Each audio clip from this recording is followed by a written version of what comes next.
Welcome to Plastic Model Mojo, a podcast dedicated to scale modeling, as well as the news and events around the hobby. Let's join Mike and Kentucky Dave as they strive to be informative, entertaining, and help you keep your modeling mojo alive.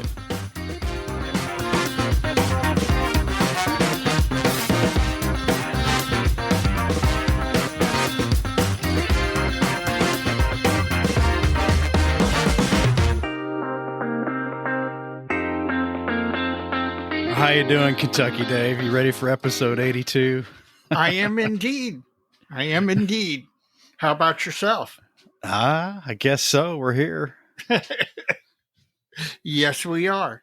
Trying to get through the weekend. Yeah. Although that, it's not supposed to be like that. We're supposed to be trying to get through the week to get to the weekend. I know, but sometimes they're a little tough. Yeah, that's true. What's up in your model sphere, my man? Well, I've had a good start to 2023. Not least of which because you and Jim Bates and Evan and to a lesser extent Ian and Chris, we've managed to do a lot of interacting, done a couple of build evenings where we all get together over video, and for some reason, and we were talking about this before the show started, for some reason that seems to be motivating. I would think that it should distract from my ability to get stuff done, but it doesn't seem to. It actually seems to enhance it. I haven't dug too deeply to figure out why that is, but that's a plus for my model sphere, I guess so. Sounds like it. If you're getting stuff done. That's right. So how's your model sphere? Well, I know I've seen pictures. Well, we're kind of on the same page, I think. Well, to back up a little bit, my great experiment to remove my computer from the vicinity of my workspace was an abject failure. Well, it had unintended consequences. It did, and we've talked about that a little bit before. But so the model sphere this week was test driving a new setup. I ordered a monitor swing arm mount for an extra monitor we had around here that actually had wall mount and swing arm mount. There's the 4 screw holes on the back of it. Yeah. Had to spend some time finding a new longer HDMI cable. But anyway, I took everything apart, moved my PC over closer to my workbench where the little short cable I had would actually reach this new monitor. Got the new monitor on. We had a nice session with Evan McCallum the other night. I got some stuff done. I like that. I like being able to, because even before I took upon myself to move my computer arrangement to where it was actually behind me instead of 90 degrees to my right or my left, my computer still is, but having the monitor right there off stage right of my workspace, I just got to kind of look over there, and I moved the camera over there to get a shot across my bench, and I don't know. I like it. I think I'm going to pick up a couple more things I need to make that a little more robust of an arrangement and go from there. Well, I'll be honest with you. I like the changes you've made to your setup, and it kind of has me rethinking the way mine is. So who knows? Down the road, we may see a redo of my setup as well. But again, I think that both of us probably hadn't realized how online live interacting with other modelers we know had become a really important part of our modeling experience. Yeah, exactly. And that's fantastic. 3 years ago, did I think I'd be doing it? No, I'm. You're in the basement having Skippy over every month or something. Exactly. Or I'm sitting at my model bench, you're sitting at your model bench, and we're texting back and forth. And the difference is just pretty amazing. Well, that's the model sphere. So I'm assuming that you have a modeling fluid. I do, but I'm sipping light. I got just a small pour of Basil Hayden's. That's what I was drinking last night on the call. Yeah. Basil's always a good choice. It's good. Any reason you moved to Basil? No, I hadn't had it in a while. Okay. 80 proof, so it's mild. It's mild, so sure. And I didn't drink very much of it. I got the basil and some pretty dark chocolate, and that's what I was having at the bench. Oh, well, that's a good combo. It was. Yeah. What about you? Well, I'm actually doing another beer from your neck of the woods. And again, this is courtesy of my lovely better half, who for Christmas got me a selection of individual beers that basically she wanted me to use as for the modeling fluid segments for episodes this year. This one is West 6 Brewing. Yeah. It's called Good Beer. Good Beer Lager. That is the literal name of the beer, Good Beer Lager. Well, we'll find out if it is. I've not had that one. Yep, we will. Their amber's my favorite. Is it really? And their IPA is pretty good. Well, it's 5.3% alcohol by volume, so relatively light. It's classic lager taste, classic lager smell. This one should get me through the episode. We'll see how we end up at the end. All right. Well, mailbag's picking up, man. Well, you figured it would in the new year, right? I figured it would, and I was not wrong. Well, first up is John Pisano from Bloomfield Hills, Michigan. And he's got an interesting... He asked us this in a couple of places. And I don't know if I forwarded you this one or not, but his current active project is a Hasegawa 72nd scale bowfighter. Right. And he picked up one of these third-party aftermarket camouflage masking sets for it, where it's got the pre-cut hard edge mask, Uh-huh. And he says that if he follows the kit instructions, that the camouflage pattern is actually reversed from what it should be, because the masks actually mask off the dark color of the camouflage pattern. The OTB that dropped just 2 days ago, he emailed them and made the same observation. And they were talking about, there's nothing inherently wrong, especially if on a masked camouflage, of painting the dark color first. You almost always paint the light color and then paint the dark color second. And a lot of that has to do with minimizing overspray and making cleaning up a pattern a lot easier. A lot of that really doesn't apply if you're talking about mask sets. You can paint the dark color first, place the mask over the dark color sections, and then paint the light color, and you really shouldn't have any problem. Something that they didn't mention on the bench that might be a possibility here, the camouflage, I believe, that is a middle stone and dark earth. It's British Middle East World War II camo.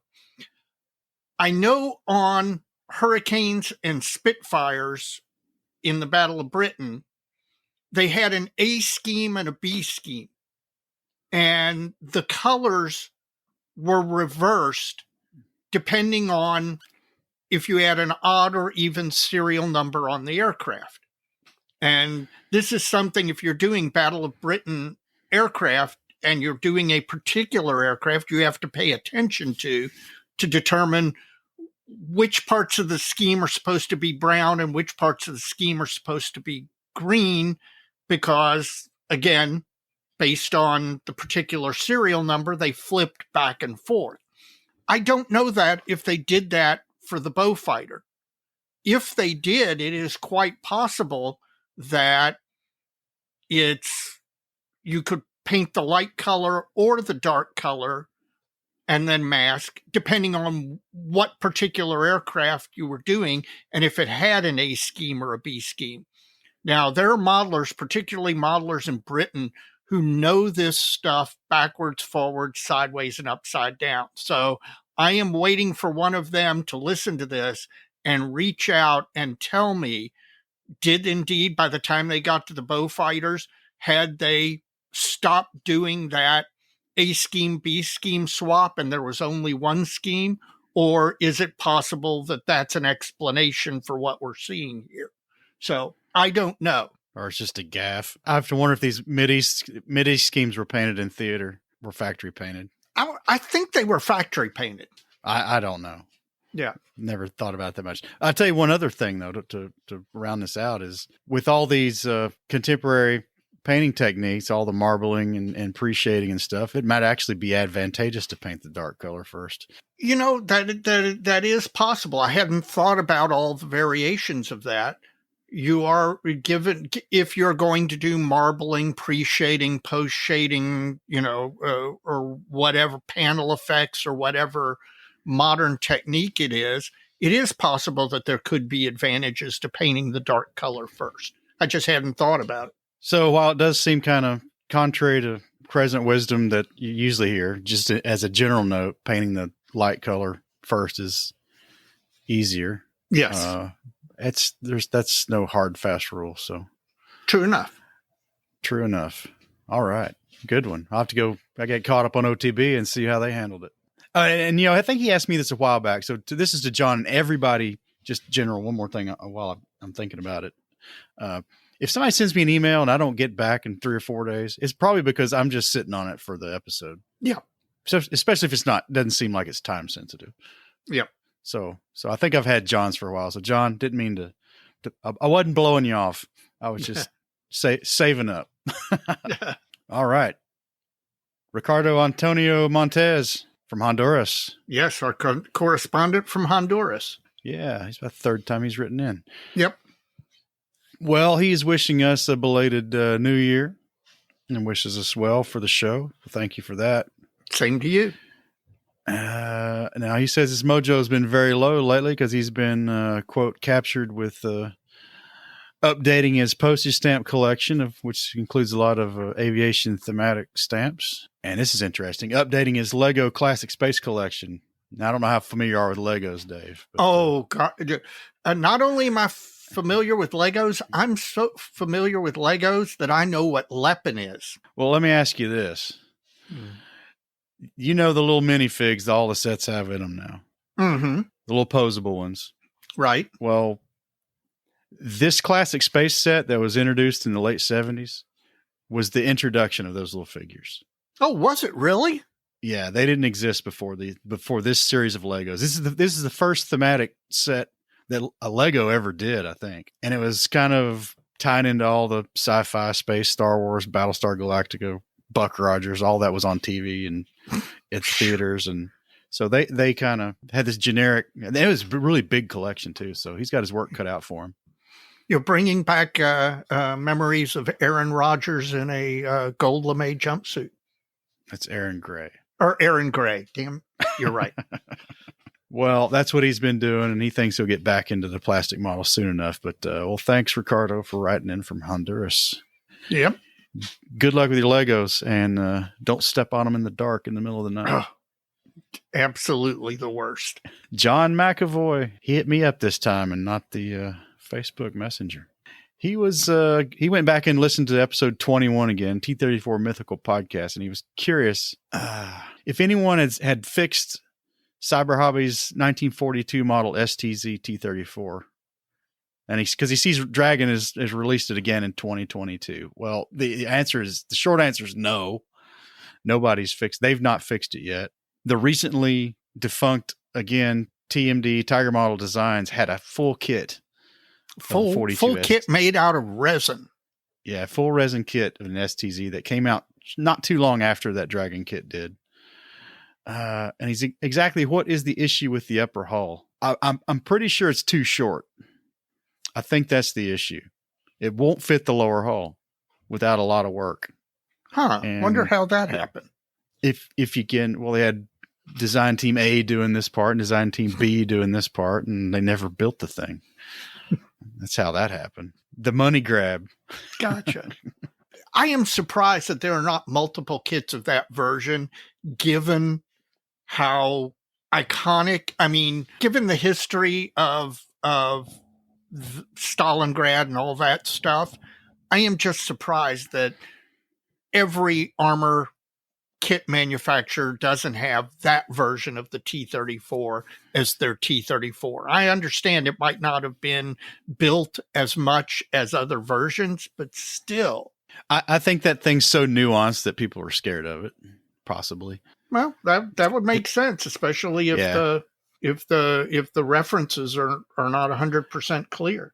And if you do the hull and turret for that version, that's all you can do with it. The parts aren't portable to other factory builds. Gotcha. Because of the details on them. So it's kind of a one and done from a tooling standpoint, I think. Maybe not that bad, but it's probably close. Yeah. So we'll see. I'm hoping that I don't know. I mean, Mini Art's running through all these T-34s, 85s. Yeah. And Ryfield's doing the same thing. We'll see if 2023 has any new 76 millimeter gun tanks coming out. Well, and from what I understand, both those lines, Mini Art and Ryfield, are both beautiful kits. The ones they've done so far. Oh, yeah. So we'll see. We don't know yet. The year is young, Dave. Yeah. Leo Posner. He's from Philadelphia. He's been in before. What's he got going on? Oh, he went on a international work assignment in Singapore in 2022. So he hasn't written in since the 30th of December, 2021. Oh, okay. So that's where he went. 2022 was a banner year in his model sphere because he's on temporary assignment. Well, extended assignment. I guess he's over there without his family. Right. Which has afforded him some modeling time he might not get. I'm sure he misses his family, but sure. Gets to come home from work and go back to the apartment and have some modeling time. Now, he was big into commercial airliners. We've seen a lot of his work. Right. And he's got a bucket excavators working on Revell's old harbor tugboat. Now, that's what you call eclectic. B-24J. A couple other things. There's a lot of cool stuff on here. Still some airliners in there, but so he's got more modeling time in. That's one thing, but apparently he's got 4 or 5 well-stocked hobby shops within a 10-minute Uber drive of his apartment in Singapore. Now I've been to China twice, and I did actually stop into a small hobby shop or two each time, but since I wasn't there on strictly a vacation, I didn't get a chance to seek out some of the bigger hobby shops specifically looking for hobby related stuff. And I've got to think, if you're in Singapore on business for an extended period of time, it's going to afford you the ability to go looking. Oh yeah, true. I know I did. I went on extended travel, but we had some time to go look around when I was in China and Hong Kong, and it was a lot of fun. Yeah. He says he also came across some older kits. I guess the old Aurora Gigantics, the Tarantula and the Scorpion. The Mammoths. Yeah. I remember those. Frankenstein, Creature of the Black Lagoon. Now, he says he's unaware that AMT Ertl and Aurora had reissued these kits to some degree. And he asked, do we see a collectibles market for older kits, or will the companies with the molds just keep reissuing them and eliminating the value? Well, if you go back and listen to our nostalgia episode, Leo, there's quite a bit of collector's market for these old kits, and it's a new issue won't necessarily destroy the value of an old kit because a lot of it comes down into having the original boxings and all that. So that's a whole hobby within the hobby. Yep. Beyond stash building. Even. Well, and not only that, but, if you get deep into that type of kit collecting, as opposed to buying to build modeling, those guys can tell you which molds no longer exist and what stuff you are never going to see again. They can tell you which molds are still out there and liable to be reintroduced. It's an interesting. It reminds me of a little bit of your hobby of militaria collecting. That there's whole bunches of nuances to that stuff. Oh yeah, and it's not the old kits. It seems a little orthodox to modelers who spend more time allegedly building than buying. I don't know how true that is. Yeah, well, okay. Let's not stare into that abyss too deeply. We've had that conversation for an entire episode. So yes. But anyway, there's some nostalgia there and some antiquity and all that. So yeah, that's where that comes from. So no, I don't think the new releases devalue. They devalue it to somebody who's going to looking for it to build for sure. They're like, oh, great. Now I don't have to spend $100 to get this really crappy kit to build. I can get it for $25 again. Yeah. Yeah. Jeff Groves is writing in, and Jeff sends us 13 new pie slots for the Wheel of Accidental Wisdom. Great. We'll have to do another episode. We'll have to get Jeff on an episode sometime. Yes, we'll have to do that. We'll have to do that. I'll reach out to him, talk to him. Maybe, Jeff's an interesting guy with a whole lot of interesting life experience and, in fact, a really good modeler as well. So I'd love to get him on here sometime. All right. And finally, from the email side of the mailbag, Mr. Michael Karnaka from New York City. Uh-oh. Does he have a question for us? He does. Lay it on me. What reference book do you look at, consult the most since you've been in the hobby? The type of book you'd take to a desert island so you'd have something to look at while you're stranded. Ooh, God. This is tough. Okay, I'm going to take 2 books. That's fine. Okay. Okay, I'm going to really cheat here. I'm going to take 1 5-volume book series and another reference book.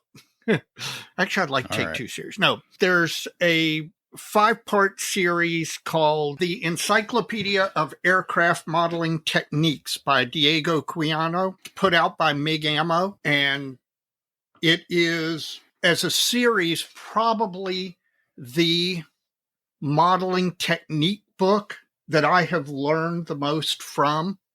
In fact, every time I go back through it, I learn another technique or I see something that I didn't see before. Now, this is very much a Spanish school approach, and so I might not go whole hog on it, but even if I'm not, the techniques in there are fantastic. And then as far as the history side of the house, the book I probably looked at the most and the one that I go back to again and again is called Bloody Sunday. It's about the August 1st, 1943 B-24 raid on Ploesti. And I am just endlessly fascinated with that. And that Bloody Sunday book is really, really good. It's got lots of fascinating photographs. It tells the story very well. So if I have to go to a desert island, I'm taking the 5-part series and that Bloody Sunday book. And I know I cheated Michael and I apologize, but I could not. There is no way I could narrow it down to a single book. I don't know that I could either. I'm looking over at my bookshelf, and the one that's got the most wear on it is my Shep Payne Modeling Tanks and Armored Fighting Vehicles. That's a classic, but man, that it's almost cliche, but that's the one. I still pull that sucker out every now and then. Though I got to wonder if I don't have a lot of it memorized at this point. In which case, you should take another book, because if you got that one memorized, you're ahead of the game. I tell you, that heavy cruiser Takeo book, Anatomy of the Ship book. I'm not even into Japanese ships that much, but that book's amazing. All those Anatomy of the Ship I know, books they're all are just like crazy. That. They are fantastic. That's a rabbit hole that Jeff Groves is going to get you to go down. You may never pop out the other side. So I don't know. I don't know if I'd take that one or not. And on the history side, if I'm going to pick one of those too, it's that Through the Lens book on the Battle of the Bulge I got from After the Battle. Oh God, that's a good book. I've got the older book, the older After the Battle of the Bulge book, the really big book. Right. This is from the Through the Lens series. It's a different book, and it's even better. Yeah. And those 2 books together, the After the Battle of the Bulge book, plus the Through the Lens book together are a combination you can't beat. No, good stuff. Yeah, great stuff. Well, what's been happening over on Facebook Messenger, Dave? Well, lots of stuff. In fact, first, Rob Booth reached out. Rob's down in Texas, and he wanted us to mention that the Alamo Squadron chapter of IPMS USA is having their local contest. They call it the International Contest of Texas. It's held on February 11th from 9 to 4:30 in New Braunfels, Texas. They want everybody to come to the contest. So if that's within driving distance for you, just Google International Contest of Texas, Alamo Squadron, and you'll come, or go to the IPMS USA webpage and go to the contest link where it gives the list of the date listing of all of the registered IPMS chapter contests, and it'll have a hot link you can actually click on to go to their web particular web page for that contest. Christian Gurney and I had a nice conversation because I mentioned that last year I brought up that I was going to get a cameo. I did not, due to economic and other complications, but I am going to get one this year. In fact, within the next 2 weeks, well, probably I'll have to get through my trial, but assuming the trial goes and I get through it, I will probably on the other side end up purchasing my cameo. And so Christian Gurney reached out and gave me a lot of suggestions about what aftermarket or additional stuff was good, what wasn't good, gave me a couple of websites for supplies and purchases. So I really appreciate that. Anybody who is currently using a cameo cutter, I appreciate these suggestions, pieces of information. There's apparently also a Facebook group that I need to join. So I'm going to do that well. And I appreciate Christian reaching out and thinking of me on that. Listener Mike Fuller reached out to tell me that he had joined IPMS USA, and he's not the only one. I have a fair number of people reach out to tell me when they've joined or rejoined IPMS USA, and it's so many that I can't stop and list every one, but I wanted to mention him, and by way of mentioning him, mention all the others that have contacted me to tell me they've done that, and let you know that I appreciate it all. IPMS USA is growing quite rapidly. We're at a membership point that I don't think we've been in the last 10 plus years. So that is a great sign for the hobby and the organization. And I want to thank every one of you who has taken that suggestion and done that. Finally, listener Kenneth Bickman Jr. reached out because, we talked about the UMM USA scribers and how you and I both like them. And he was asking which one, because there are actually multiple scribers. I think it's 001, 002, 003, and there now may be an 004. And he was asking, which ones I liked and all.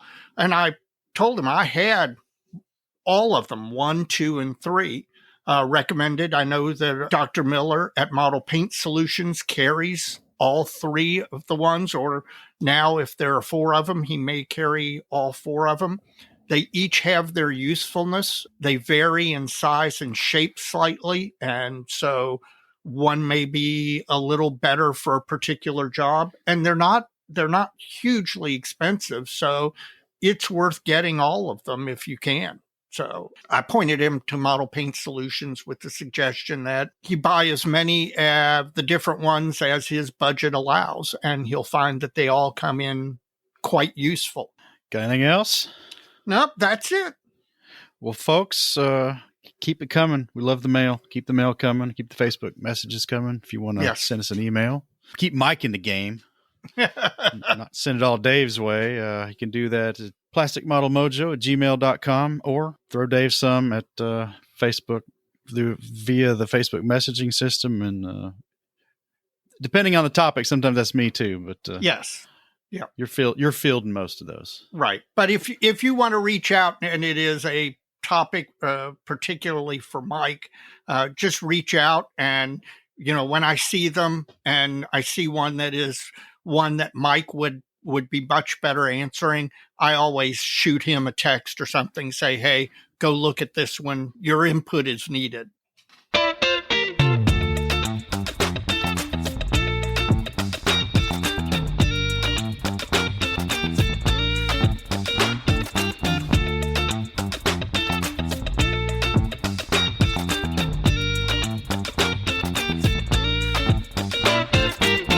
This is the point in the podcast where I ask you, when you're done listening to this episode, if you would please rate us on whatever podcast app you're using. We'd appreciate it if you give us 5 stars.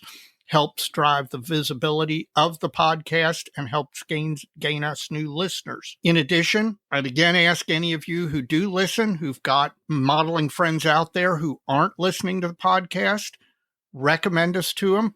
You may have to walk them through how to download a podcast app and how to subscribe to our podcast. A recommendation from a friend is the best way for us to gain new listeners, and we continue to gain new listeners. I'll tell you, 3 years into this, I got to say that continues to surprise me, the new listeners we continue to gain. So thank you. In addition to that, check out all the other podcasts out there in the model sphere. You can do that by going to www.modelpodcasts.com, model podcast plural. Folks took a break, but they're starting to come back into 2023 now. I know OTB took a break, and the Geeks took a break, and several others have taken a break, but they're rolling back in. There's some new stuff coming out. Yep. Yeah, Scott, they took a break. So check them out at modelpodcast.com. It's a consortium website set up with the help of Stuart Clark at the Scale Model Podcast. You can just go there and find banner links to everybody who's cross-promoting with us. In addition to that, we've got a lot of blog and YouTube friends out there in the model sphere. Chris Wallace, model airplane maker up in Canada, has got a nice blog and a YouTube channel. Jeff Groves, already mentioned him, but the Inside Guys, all things 72nd scale blog. Go there and check out his blog and see what he's batch building this week. Stephen Lee, Sprue Pie with Frets, long and short form blog. And Steve's always got something interesting to say about the hobby or whatever he happens to be working on. He's cranking it out too. Jim Bates, Scale Canadian TV. He's been on a little bit of a hiatus lately, but he's threatened to come back as he did in the last episode. Maybe even just simply based on Airfix's 2023 release schedule. And we can't forget Evan McCallum at Panzermeister 36. Not only did he drop a new episode a couple of days ago, which I was just watching before we sat down to record this, because we were talking with Evan Saturday night, we know that he's got a couple more in the pipeline. So there are a couple of more videos coming out, scheduled to come out in the future. And armor is not my main subject, but I never fail to enjoy his videos when they drop. Finally, this is the point where if you're not a member of IPMS USA, IPMS Canada, IPMS whatever country you're in, please consider joining the national organization. The national organizations are all linked together, and there is a lot they do to promote the hobby. And all of you who have listened and joined, as I said previously, I very much appreciate it. You're doing a lot for the hobby. And those of you who haven't joined yet, please consider joining. All right, Dave, well, let's have a word from our sponsor. Plastic Model Mojo is now brought to you by Model Paint Solutions, your source for Harder Steenbeck airbrushes, David Union power tools, and laboratory-grade mixing, measuring, and storage tools for use with all your model paints, be they acrylic, enamels, or lacquers. Check them out at www.modelpaintsolutions.com. Come and make it in Texas, Dave. Can't wait, man. I'm looking forward to Texas more and more. Well, you don't have to wait long. At the time of this recording, Dave, it is 193 days away till we're under 200. Yay! To the IPMS National Convention in San Marcos, Texas. And our special agent 003, Mr. Brandon Jacobs, who we had on for a little short special on his little Winter Blitz show, has an update for us. All right. He wanted to mention 2 more side destinations. All right. One of them is the square in downtown San Marcos, less than 5 miles from the convention center. Like a lot of small towns in Texas and other places, they have a town square, which either did or still currently sits the courthouse, right? Right. And, back in the day, that was the hub of all the town activities. Yep. And some of these have gone through some revitalization around the country, and San Marcos is one of those. So he says they're proud of their square, and they got good reason to be. It's vibrant with many restaurants, shops, bars, tap room, even a cigar shop. And it's just 5 miles from the convention center again. It's a good destination for attendees who want to get out for lunch or dinner or a drink. And he'll have some more on individual establishments in the future, but he sent us a web address, www.visitsanmarcos.com, and we'll have to put that in the show notes. Yes. And a little further away, 15 miles from the convention center in near New Braunfels, which you've already mentioned once. Yep. Is historic Green, Texas. Historic Green. Yes. Spelled Grune. Okay. Let's see. It's started in the mid 1800s. The anchor point for Green is Green Hall now. Green Hall. Well, the Green sits on the Guadalupe River, and Green Hall is the main attraction there. It was built in 1878, and it's Texas's oldest, continually operating, and most famous dance hall. So live music daily with the larger acts, like some of the larger Texas country acts are there on the weekends. Green offers all kinds of cool restaurants, beer gardens, and shops. And again, they've done a great job making an enjoyable destination without it being too touristy. He'll follow up with a full report on some of the cool places, but www.greentexas.com. If you're there at the show, you ought to go. I suspect you and I are going to end up down on the town square at San Marcos at some point during the convention. We'll go down there and get us some good food and some good libations. We're not going to be eating at McDonald's while we are down there.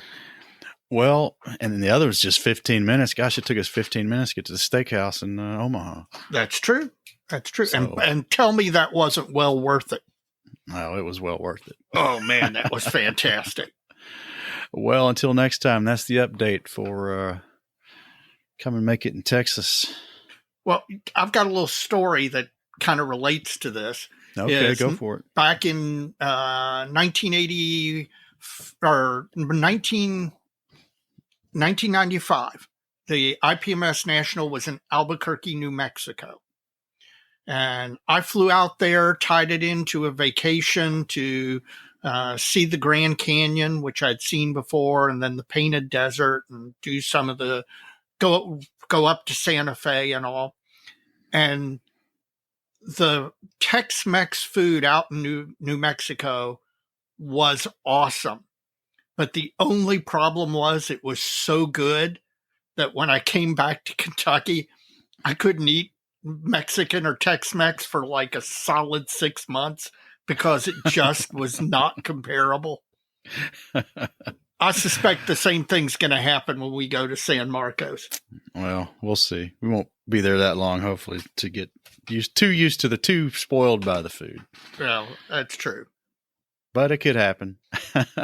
Well, we'll move right on then to the Benchtop Halftime Report, Dave. And this is brought to us by our friend Ed Tackett at TackettZ.com, www.TackettZ.com. The must-have tools for the model maker. You can get on there and check out Ed's been up to with all his 3D printed accessories for your workbench. Check it out. Yep. Dave, what's on your bench? What's on my bench is the Moosaroo, which I am under a strict time limit to get done. The good news is that with your and Evan and Jim's encouragement, I have been making progress. I've been building it in bits and pieces. I basically have been building the sub-assemblies as little models and then kind of bringing it all together, or at least I hope it's going to come all together. But my focus between now and the second week of March of 2023 is focused on nothing but the Moosaroo and getting this model done. And this is a great kit. It's not an easy kit, but it is well made, well manufactured. It's very detailed, which means that you have to pay attention to what you're doing, more so than like building I love Airfix kits. They're simple kits. All hail to them and all, but it's a different kettle of fish when you're building this Arma P51. It is super detailed. There's a bunch of different versions. Depending on which version you're building, you have to pay attention in the instructions as to exactly what bits to use and not use, what holes to open up, what holes to leave closed. So, like I said, it's great and I'm having a great time and I love it, but it is not an easy turn your brain off build.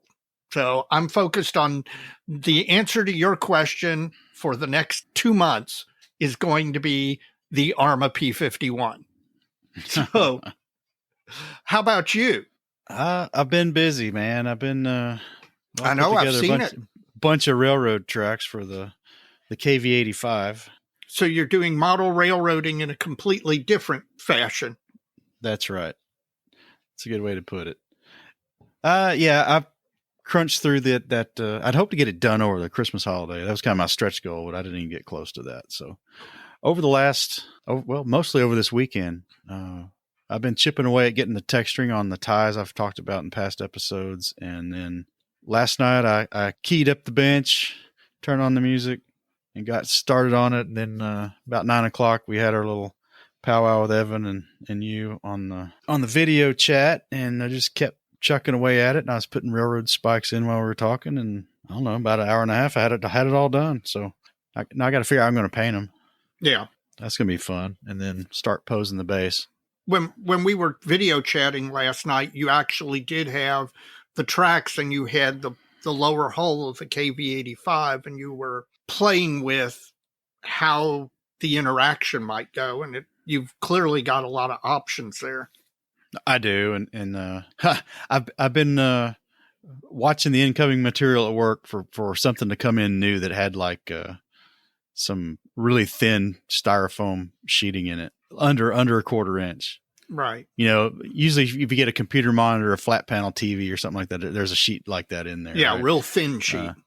Yeah. Well, finally we got in this new portable air conditioner for the bio lab, because it gets really hot in where the bio cabinets are, and hopefully that thing ran all weekend and worked. And Drew's going to let me have those sheets, so he doesn't have to, because he won't need them to repack it to send it back to the manufacturer. But I need that to get the roadbed the right height, and hopefully I'll get all that glued up this week. And the track I made extra long, so I've got to get it positioned where I want it, and then I actually have to trim off the excess, and that's going to end up having to blank off some kind of obtuse cuts across some of the ties and stuff where it's hanging off the base, where I just want it to be a dead vertical to blend with the black edges of the base. So some of that's going to get trimmed off and glued in place. And at that point, I don't know, when I get that base squared away, I'm going to move back over to the E16 Paul and start weathering the catapult and finishing that up. I really need to get that thing done. Yeah. Well, and that does look, what you've done on it so far looks really good. And man, that's going to be a great palette for weathering. Well, I need to get something off the bench, because I'm really itching to get something else back on it. I'm proving now that I can actually, it's slow, but I'm working on multiple things. It's kind of working out. I've got a 13-foot bench, and I end up modeling in a space about 12 inches by 8 inches. Well, I got the critical mess working on the railroad ties. So this afternoon I did a little bit more playing around with the base and thinking about where I wanted the tracks on the base. And finally I just put everything away. Yeah. And put the parts in some trays to hold them all together later, and just dusted up everything. 'Cause I had sanding dust and crap all over the place. Yeah. Well, it was a royal mess. When we're done recording, I am probably going to devote some time to trying to clean up and organize and put things. I get stuff out to use it, and then I just sit it on the bench instead of returning it where it goes. And that's how I end up with critical mass. You could be a young engineer where I work. Yeah, I could be an intern, right? That's right. The new crop of interns are in, aren't they? Yes, they are. You'll get them trained. I know you will. That's right. We had a little training Monday last week, but that's got nothing to do with this, other than the mess part. Yeah, that's right. So, Mike, what broke your wallet? I've been pretty good, all things considered. I'm trying to think what I bought. Oh, I know what I bought. You bought an HDMI cable. I did. That wasn't very much, though. Yeah. I bought that IBG Panzer II. Yep. And it showed up this week. Well, Evan's video on it is really, really good. I know. He's already got the thing built. So Yep. Took him 5 days. He's got to add that to his long list of unpainted Panzers. He's got at least 3 counting that one, I think. He's got that tank destroyer and a Panzer IV and now this. Yep. Absolutely. So, anything else? I don't think so. I think that's since the last episode, that is all I've purchased. Well, I can top that.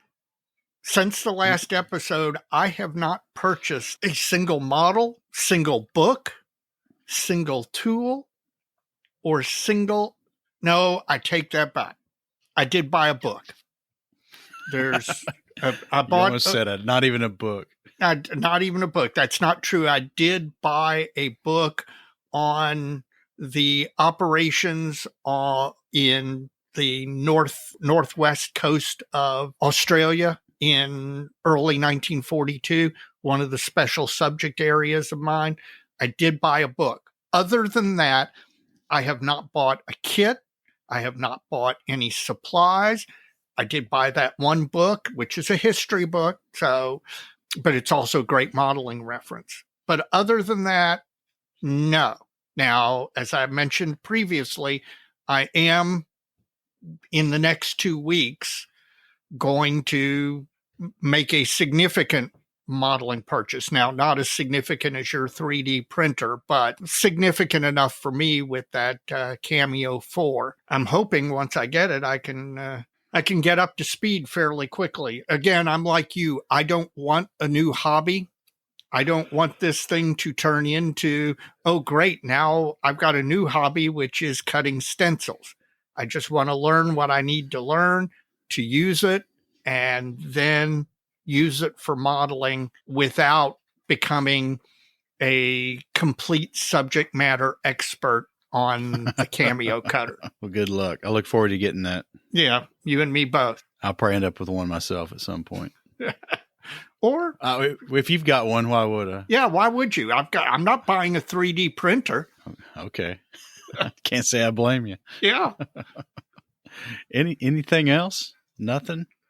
Nope, that's it. You're saving up because we got some shows coming up. Yes, probably. That's right. We've got shows coming up. We got to sit down. We got to do some planning, some strategic planning. Because there's always something you didn't know you needed. Yes, that's right.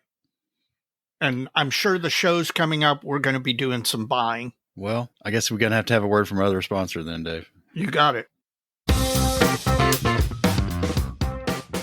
Getting the right sized base for your model, diorama, or vignette can be difficult and time consuming.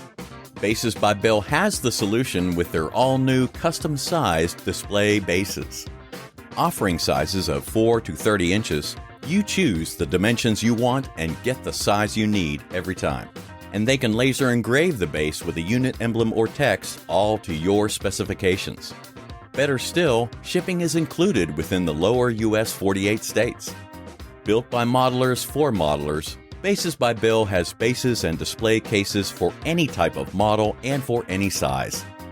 Visit their website at basesbybill.com to see their products or to get your own custom-built base or display case quote. Use the code MOJO at checkout to apply a 15% listener discount to your order. That code again is MOJO for 15% off. Bases by Bill for all your model display needs. Well, Dave, you're going to like this one, I know, because our guest tonight is Mr. Barry Numerick, who's a staple around our region, mostly noted for his 72nd scale Bf-109 modeling. We might have to talk to him about the Bf-109 just a little bit, probably in passing. That's right. So I say we just get right into that. Well, Dave, I know you're excited about our guest tonight. Indeed, I am. From Greensburg, Pennsylvania, we have Mr. Barry Numerick, and I know he's been a fixture around our region a lot, our shows in our area. He tends to show up. Barry, how you doing tonight? Doing fine, thanks. How are you? I'm good. Now, just quickly, is your home chapter in region? What are we, Dave? 4? Yeah, we're Pittsburgh. We're Region 4. For a while in our early youth of the club, going back to 1979, we were Region 2.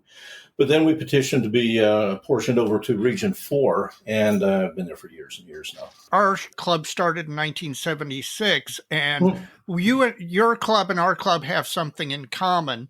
You are the easternmost club in Region 4, and we are the southernmost club in Region 4. I did not know that. Okay. Yeah. So I asked because for that reason, I've in all the years I've been in this region, I still don't really know what the bounds are because we're at the southern extremity, and it seems like there's so many other chapters we interact with that aren't in our region because they're south of us. But Right. Anyway, we didn't get you on here to talk about home chapters. We got you on here to talk about anything but ME-109s, right? Yeah. Well, like I say, then I got really nothing to talk about. The decals, maybe Gunsy paints, but other than that, nope. I'm got nothing.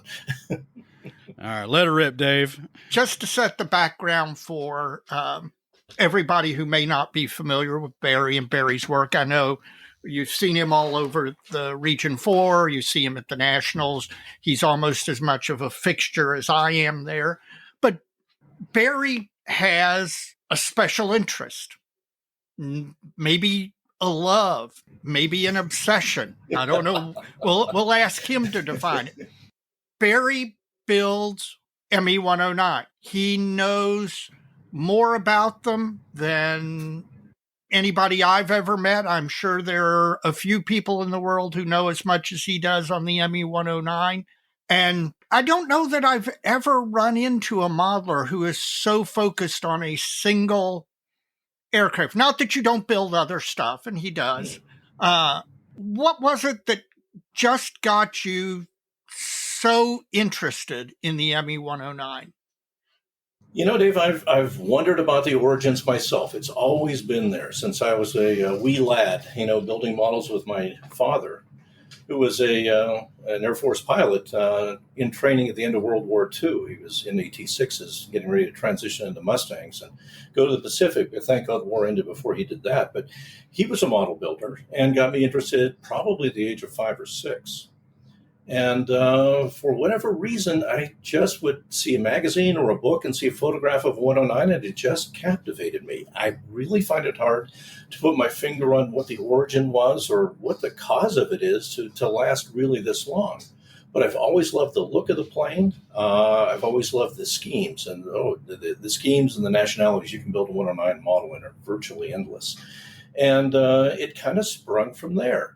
And you say compulsion, love. Yeah, it's a love of the plane, love of the model. And but, I don't feel driven to do only that. I tell people that I'll build something else when something else is more interesting to me. But right now, there's nothing more interesting to me. And that's been the case for years and years, I guess. But it kind of comes down to that. Well, because you and I have discussed this a little bit from time to time at shows and stuff. Is it the fact that the 109 makes such a great palette on which to paint and weather and mark because of the fact that it was A, used by so many countries, B, appeared in so many different paint schemes, and when you look at it, I guess the first one was what, 1936? 35. The V1 flew in 35. Yeah. Okay, so you go 35 to let's give it 48 if you go to the Czech Israeli stuff. Oh, keep pushing. 1968 in Spain with Hispanos. Oh, that's right. Darn it, I completely forgot. Those are just such odd-looking ducks. They are, but beauty's in the eye of the beholder, Dave. Remember the movie Battle of Britain? Oh, gosh. Not only do I remember it, I've got it on DVD behind me. Absolutely. Did you see it at the theater when it was originally released? Yes, I did. I did too. And then Air Classics magazine came out with a special issue that focused on that movie. And they had some photographs there of these Hispanos marked up in German markings. Very, very nicely done, by the way. I mean, obviously the plane has a Merlin, not a Daimler Benz, so it doesn't look the part that much, at least from the leading edge forward. But they pulled it off with the markings and spared no effort in trying to make these things look right. As you know, they modified the airframe, squared wingtips, struts in the horizontals, and that sort of thing. But I looked at this and I thought, I love this bird too, and how can I convert one? And it took years, but eventually I did. And we've got kind of an embarrassment of riches these days. There's some resin conversions in quarter scale and 32nd. There may be a 72nd. It's not available yet, but both Special Hobby and I believe KP or AZ, special, no, AZ. good word, AZ, yeah, have done them in 72nd. You can build a passable model from it, not a great model from it. If you adjust the cowling a little bit, sand here and there, you can come up with one that kind of looks like it. But years ago, I came up with a resin plug, so to speak, for the nose and a vac form undercowl. But kind of getting off the topic, getting back to your question. Yeah, it is both of those things. It's the palette for painting and the schemes and the variations of the different marks of 109. But getting back to the painting, it's served from the desert to the Arctic. You can have them in whites, grays, blues, greens, black, night fighters, and everything in between. And then just the challenge of learning how to do the modeled scheme. It took some doing to get comfortable with that, but it comes if you do enough of them. And I'm just simply fascinated. Everyone is different. Basically you could model 109s from now until the day you leave this earth and really not duplicate very much. I know that you focus now pretty much on 72nd scale. Mm-hmm. Are you exclusively that, or do you occasionally dabble in a 48th or a 32nd?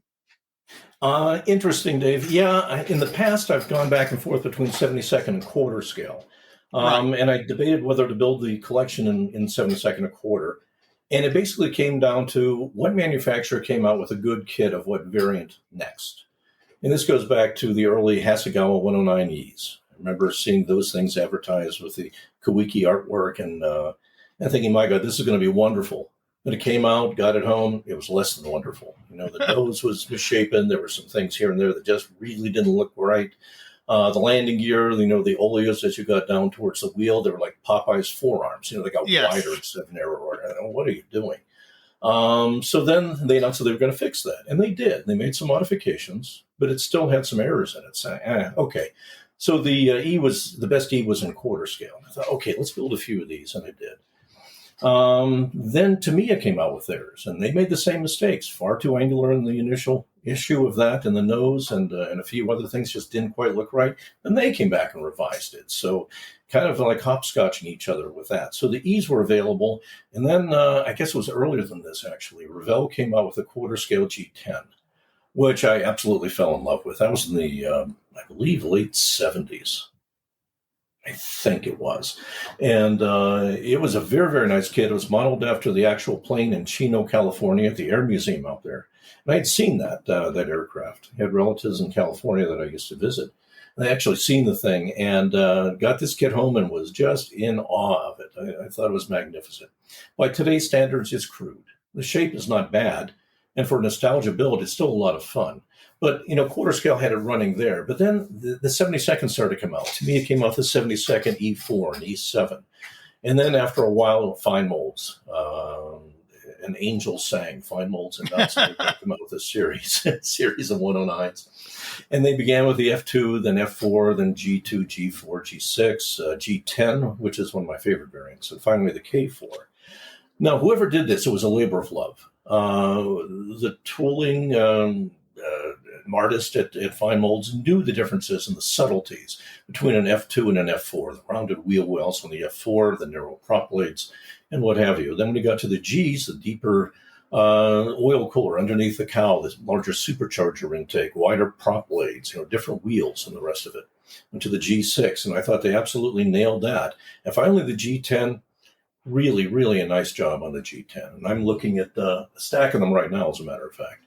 And the K4s also. And the K4s are a different animal. They've got a different paint scheme to them, much less modeling in many cases, larger swaths of color on the aircraft. And that has its own allure as well. So I'm gearing up eventually to do quite a few of the 109Ks. You put all of the models you mentioned in front of me, built by a competent modeler. And I probably could not tell which were the better kits and which were the worst kits. But you obviously have an eye for the subtleties of the shapes in different areas. What stands out to you? And we all talked to fine molds. Really, I mean, it was an evolutionary change as far as the 109 went when fine molds released that series. What exactly is the area or areas that you look at on a 109 to see if they've captured the subtle shapes? Just eyeballing the shape. You can tell when something looks right. It's like facial recognition. You can tell when something is right. The Tamiya 109 is just an absolutely gem of a kit. It's a little beauty. A little bit too short, admittedly. I've got a set of drawings from Scale Models magazine, the small format back in the 60s, with a very nice set of plans in there. I don't think they were Bentley. I'm not quite sure whose they were. But you lay the Tamiya 109 fuselage on it, and it matches up perfectly. Later drawings have come out, and later kits came out. ICM notoriously tried to correct it, but it's almost a direct copy. Fuselage is a little bit longer. But you build the 109E from Tamiya, and it clicks together. It looks the part beautifully. And if you rivet it up, it's that's another story, but it's competitive, I think, with any. Then you come to Special Hobby, and you almost treat that kit with reverence. You open the box and you look at all the fine, beautiful detail they've done, the cockpit interior. It's riveted, which saves me a whole lot of work. All the flying surfaces are separate. The flaps, aileron, slats are separate. And trying to cut a slat out of a 72nd scale wing and build up the backdrop on the wing, so to speak, and then have the thing mounted can be a challenge. Here it's right there for you. Now, some people have said that they're a little bit too wide.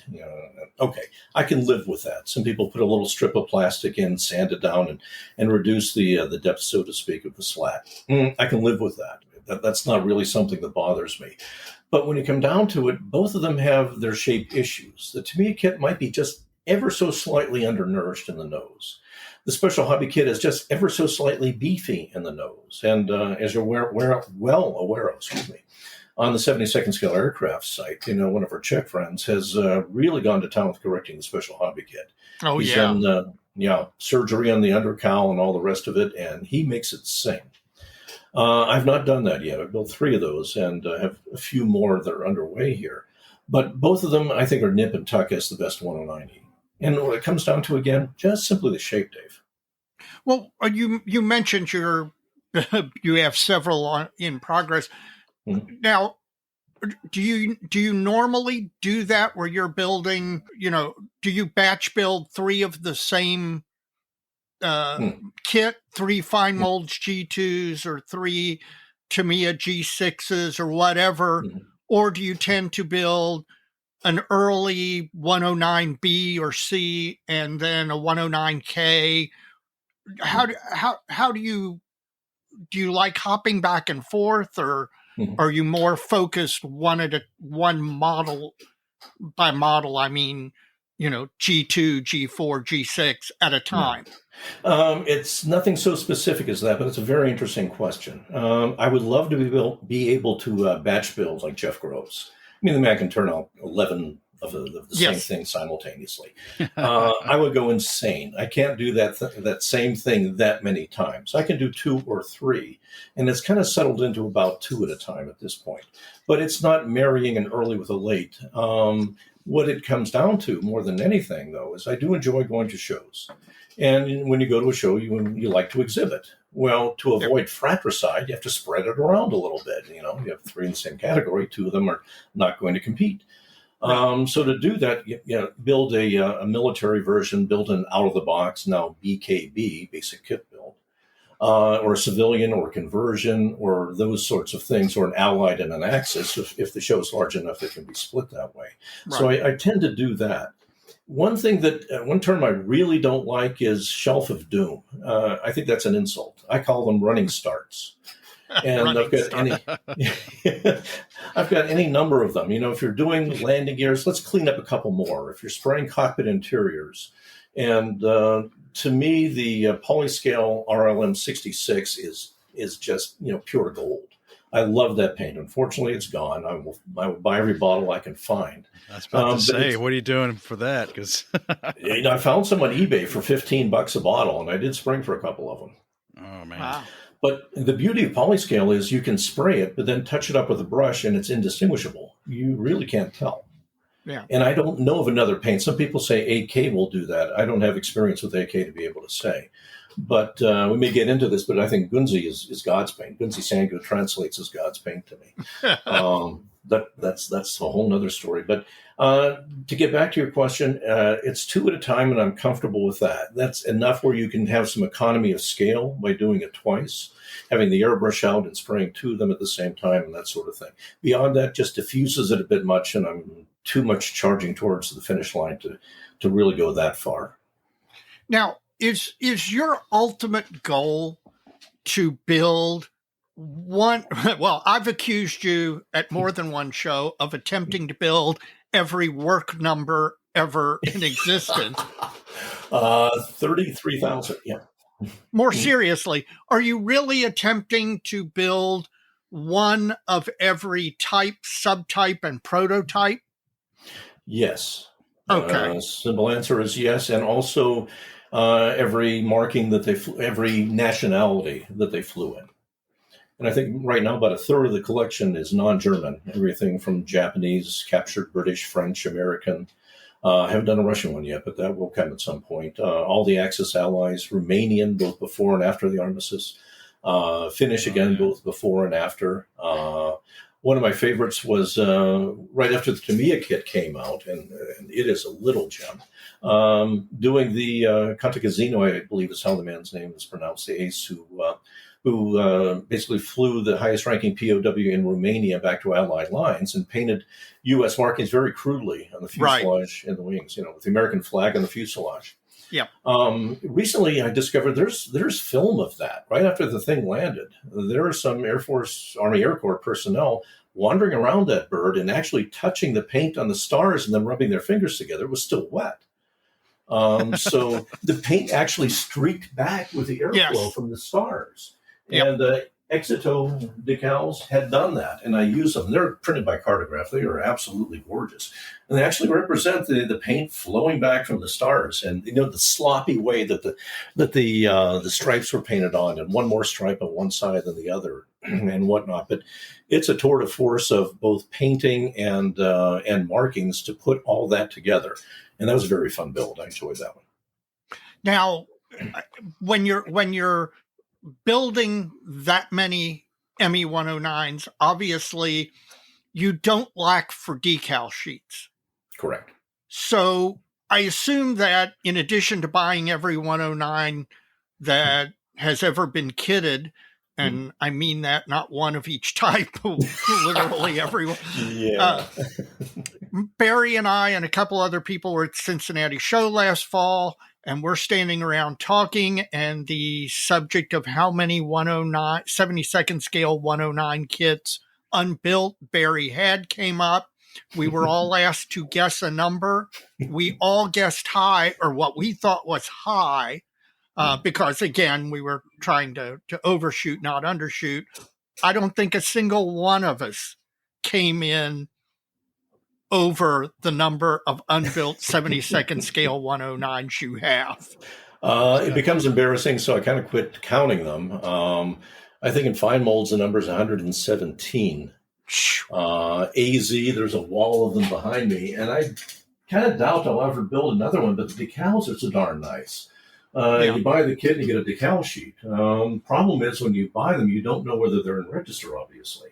That's why when buying decals, I tend to do what it shows if I can to, examine half a dozen of them if they have them, and find one that's as close to perfectly in register as you can find. Some of these are just, daring in what they attempt to do with different types of markings. The Civilian Demonstrator, one of the early V series, they called it the Cuckoo, but I believe it was in RLM 05 cream and red. Now, some people have interpreted that different ways, but I think it'd be an awfully attractive airplane to do when they have the markings for it. Now, there again, that's pretty much just fuselage codes, but some of the squadron markings they have and foreign markings and even Hispano markings. Let's face it, Hispanos, post-war Hispano decals are not thick on the floor, so you're going to look kind of hard to find those. And they've got any number of iterations of their kit with really very nice decals to them. But that's a collection, and one on the bench right now is the V35. It's a civilian 109. And I like prototypes when they're morphing. It almost reminds you of what was a sci-fi thing, the movie The Thing, where people morphed into this creature from outer space and then took human form again. Kind of like with 109. So we've got a couple of them that are morphing from Fs to Gs, so kind of halfway in between that transition. And this one, the V-35, is a civilian marked airplane. It was used by Daimler-Benz to test engines. It survived the war.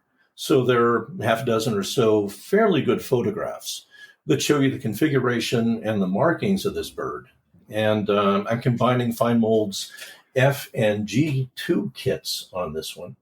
And I thought I had it nailed. I got the camouflage painted on the thing, went to reach for my sheet of fantasy print shop Luftwaffe codes in 72nd scale, and I found these in Telford a few years back. And they had everything, everything from 6 millimeters up to double that size and whatnot. So I thought, okay, this is going to be easy. The decals are good. They go on well. They nestle down very nicely. I thought, okay, we got this. And I pulled out the sheet and I looked and something's wrong. Looked at the photos, looked at the sheet again. It's a different font. Not a little different. It's a lot different. So I go, okay, that's it. Started going through the stash of decals, which is considerable, and looking everywhere. Can I cobble something together from a couple of different sheets to make this thing work? And no. Finally came across something I'd used years ago, and not decades, but maybe about 2 decades ago, some Hisserdeck decals, historical aircraft decals. Remember the magazines and the small pamphlets? Yep. Back in the 60s, and you get a free decal sheet included. Okay. Yep. And they were layered, which was kind of cool. If you were doing Romanian markings, you got blue, white, and yellow, and the rest, you had to layer these things up. Well, I found some 2 different sheets, 2 different sizes of Luftwaffe codes, and they were exactly the right font and exactly the right size. But these things are probably certainly over 50 years old, I would think. Yes. They might even be pushing 55 or more. So how are they going to work? Cut them out, tested one, and it was okay. It came off the paper reasonably well, but like some of the older decals, they're all in one sheet of carrier film. It's just the marking is printed on it. You have to cut them out individually.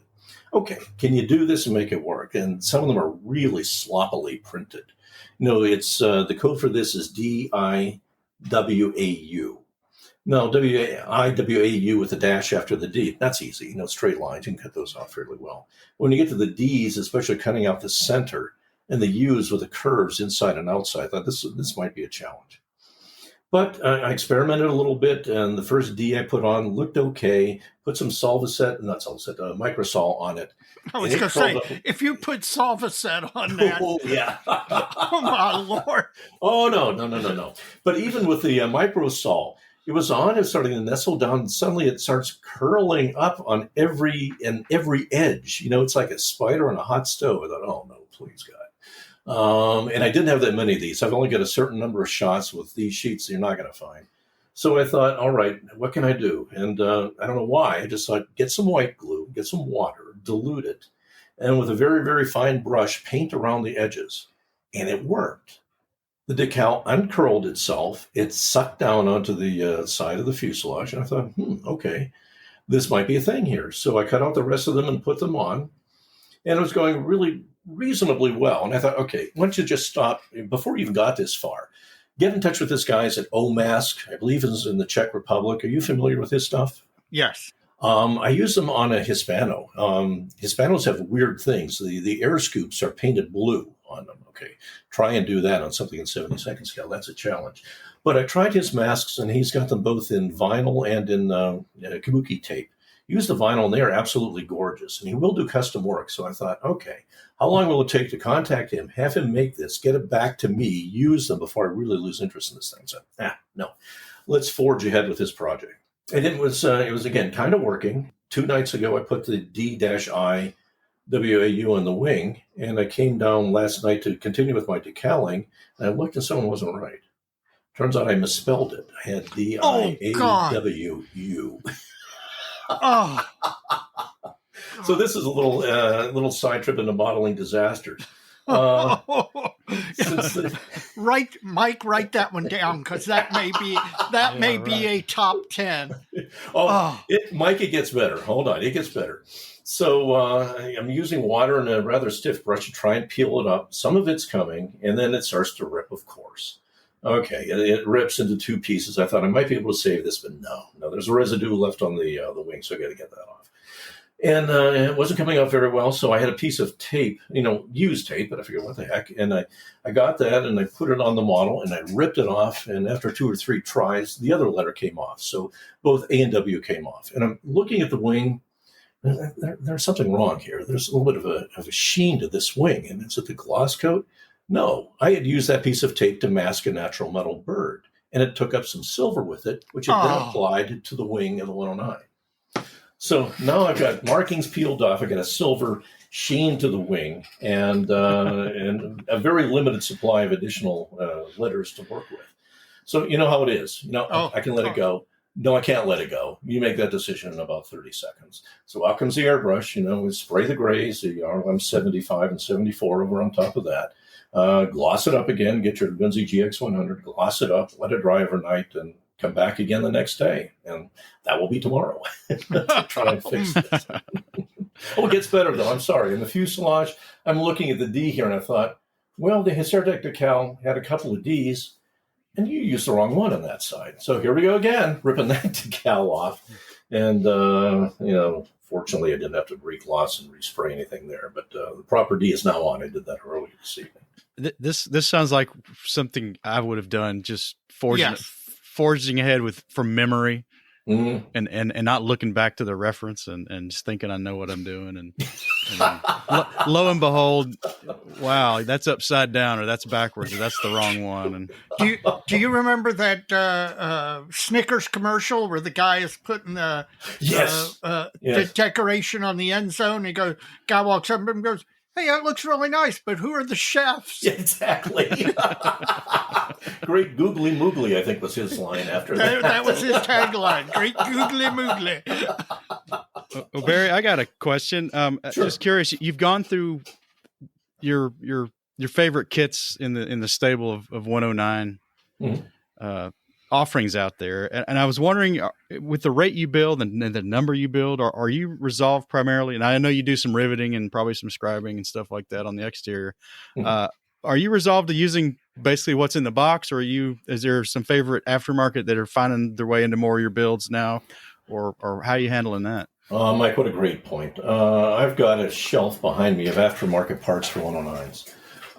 But Eduard has kind of tipped their hand with the Avia that they released over the past year. You don't need to add anything to it. They've come out with 3D printed interiors.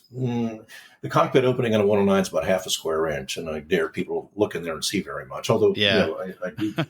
Yeah, and it's only painted RLM 66 on most of them, so it becomes a virtual black hole. Yeah, exactly.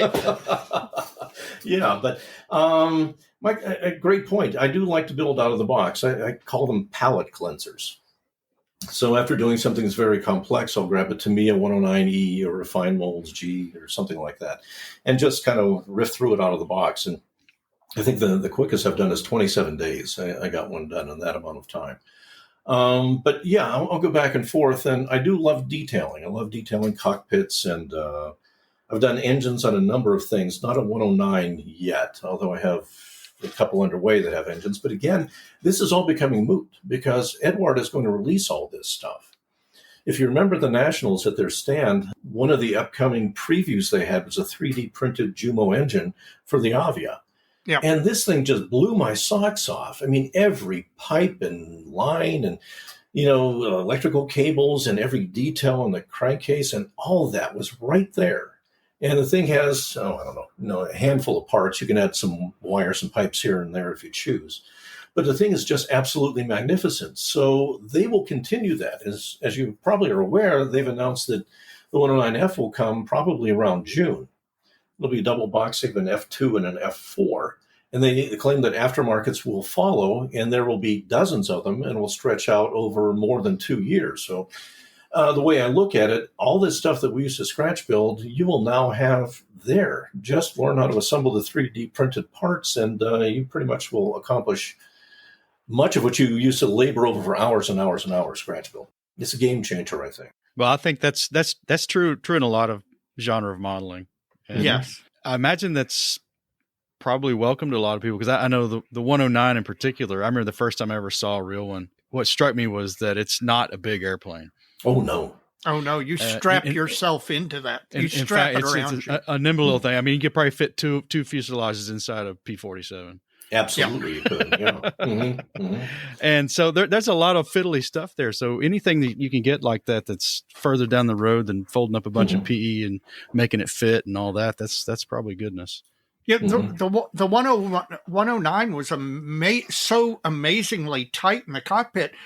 You know, if Hermann Goering wasn't getting his butt in that thing, you could no, not. for the Heinkel 112, I think. Right. If you were a larger person, you weren't going to be flying those things because you could not get in and out of them. Well, one of the British test pilots was flying a captured 109E. And if you look at the photographs of captured 109Es and British markings, you'll notice a number of the photographs, there's no swinging canopy on the thing. The guy was too tall. He couldn't close it. So they left it off for his test flights. That's like Tom Selleck in the Ferrari on Magnum PI. The top of his head's over the top of the windscreen. Yeah, exactly. He couldn't drive it with a T-top in it. Yeah, exactly. Now, one of the things you build, and one of the areas I particularly enjoy watching you build, is you're building all of the prototypes in German, the V numbers, the 109 V1, the 109 V2. And those were the prototypes of different versions and experiments and all. How far through the V numbers are you? Not nearly far enough. I probably have only done about half a dozen or so. There is no good V1. MPM tried it, and if you look at it, it's a caricature. It's much too angular in the nose. It was a much sleeker airplane. As you know, it had a Rolls-Royce Kestrel engine, and they've colored that in very, very closely. So I'm starting to hack an AMG kit, a Jumo engine. Their BCs and ABCs and Ds are all the same kit. Right. Trying to graft on an NPM nose onto that, but by the time I do, someone will release. Probably have an STL file of it in 10 years anyway. But probably someone will release that. But I've done the silver one, the V30. This is the V35, the civilian one, 109H, 209H, or 109 V54, kind of the same thing. One of the T, it was actually a prototype, 109T. And probably a few others scattered in there. But I've got a book in German of all the prototypes, which is a fairly handy reference when you're trying to identify some of these things and how they work. Another one kind of in the mock-up stage in front of me is one with kind of like an annular radiator, much like an FW190D, but much more closely cropped. It didn't have the oil cooler underneath the cowl. This one was sleek all the way back. And it's basically an F, but split flaps, I guess it is. The flap just comes down from the bottom of the wing. The upper wing is solid, and that's a difference. And a few other minor, nuances that go back to the 109E on this thing as well. Certainly a different prop.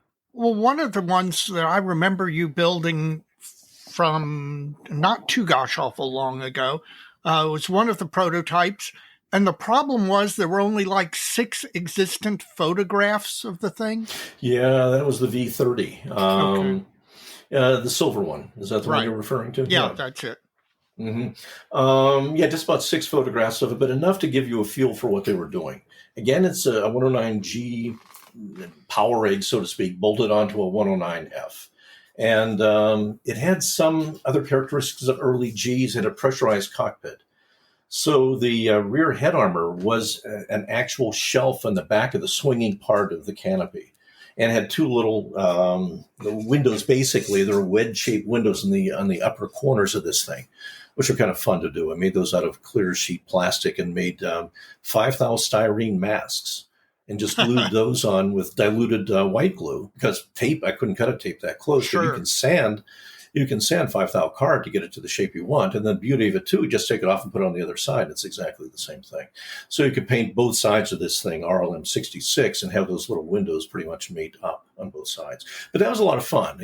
There are very, very few silver 109s. Well, see, and that's the thing. We all think of 109s as unbelievably documented, that there's just a plethora of reference on all of these things.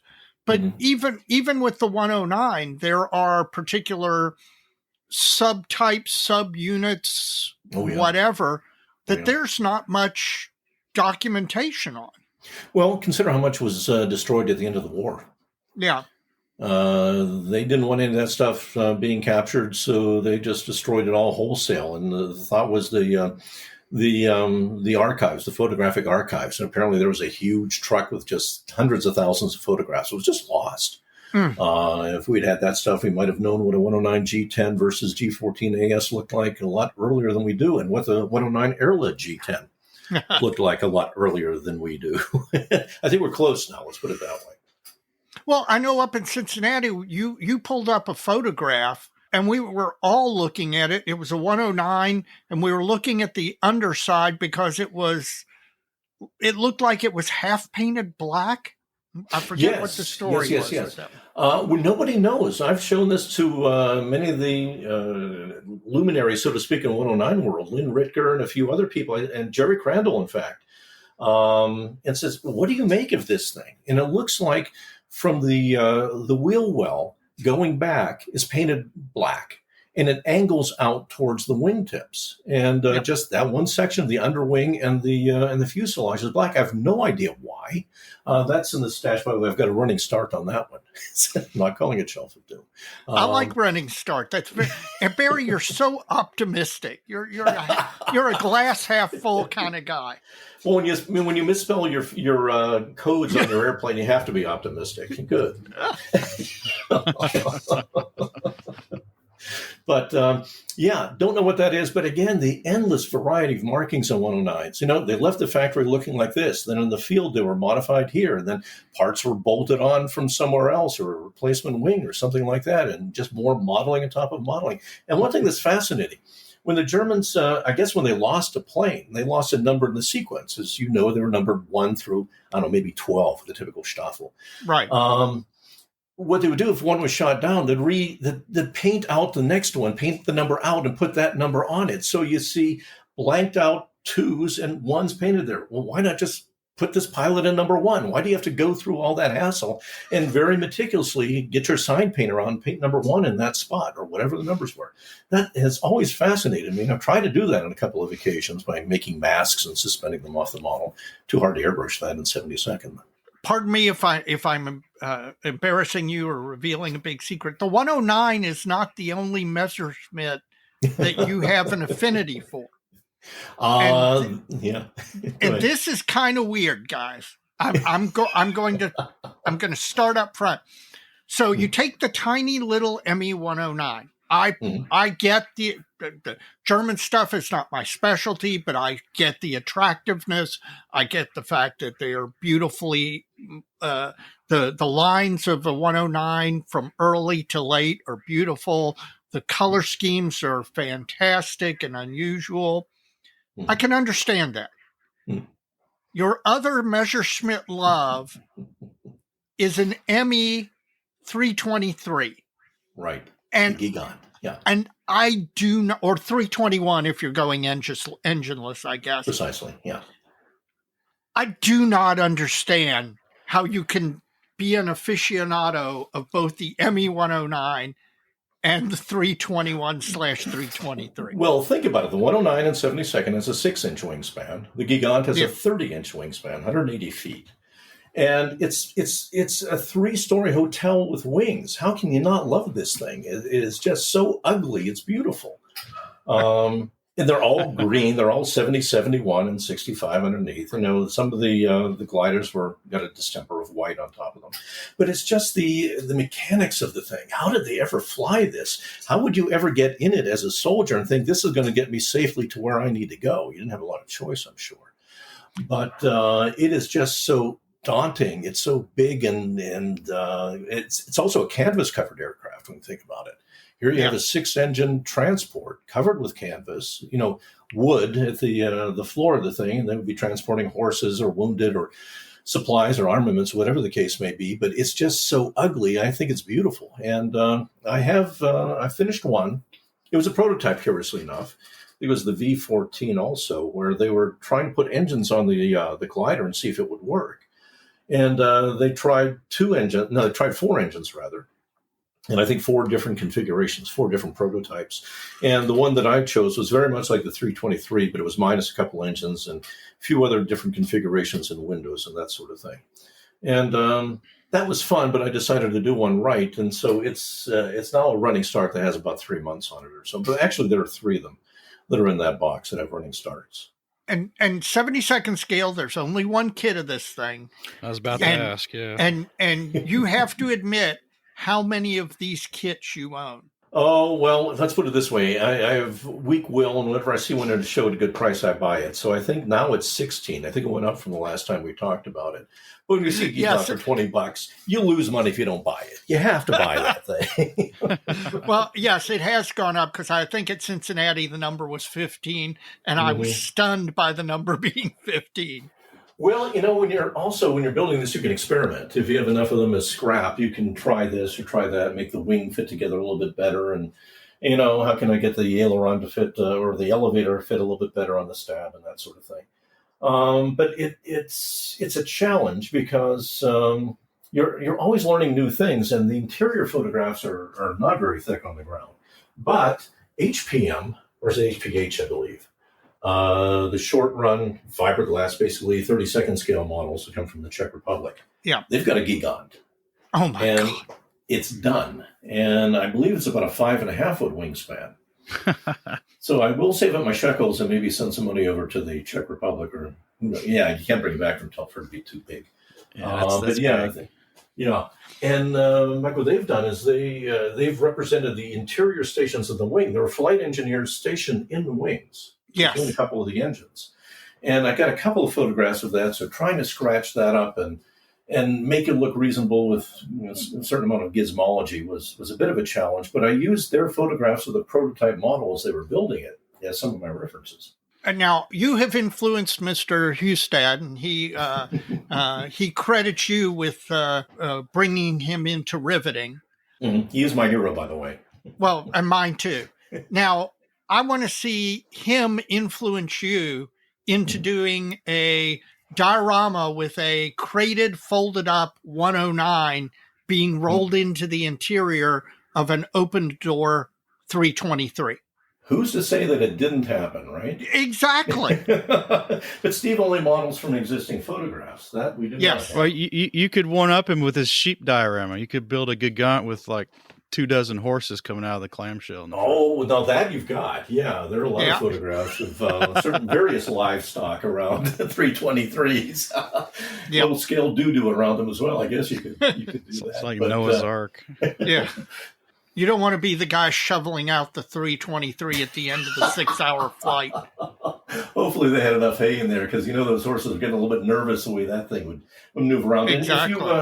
And if you search on YouTube, or there's a German film archive site. I think it might be just called Archive. I'm not sure. Mm-hmm. Where they've got hundreds and hundreds of videos.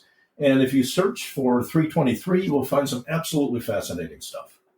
These things in flight, taking off, landing, some of the banking they did with this, that would make me very nervous. And they had to be an unloaded airplane or everything would have fallen out the side of the thing, again, being canvas. There's some fascinating stuff there. But in dioramas, I do have one that I would like to talk to Mr. Hustad about his techniques and do. At Neubiberg, at the end of World War II, JG-52 surrendered a bunch of 109s and FW-190s and what have you. And they were very neatly lined up for a while, and then they began to be shoved off to the side of the airfield, and then there was basically a junkyard. And how they did it, I don't know, but there was a 109 G10 in Hungarian markings on top of an ME-262. It's kind of angled down towards the nose. The engine is exposed on it, so we might have to wait for Edward to come out with the G10 in the engine to make that easier. But it's a natural metal ME-262 and a 109 on top, and both of them are remarkably intact. some bent flaps on the 109. The landing gear is down. The landing gear covers, I believe, are still on it. But it would be just a fascinating diorama. And there are photographs of GIs photographing other GIs in front of this thing. So it might hopefully, pull something in the light years beyond or below what Steve Hustak could do, but something that would approximate that. That's a scene I've always wanted to do. Well, back to Dave's comment, we've talked a lot about generalities about modeling the 109 and such, but Dave brought up the riveting, and I know Steve has talked about that to us about getting on that bandwagon. We got to get one technique primer out of you while we got you here. Okay. How would you suggest someone get started down that route, and be it technique or materials and tools? With riveting specifically? Yeah, sure. Yeah. Rosie the Riveter. I've tried them all. And Rosie the Riveter is a photo-etched wheel very smoothly attached to a wooden handle. It's ergonomically very nice. It fits in your hand very well. Riveting is like playing a musical instrument.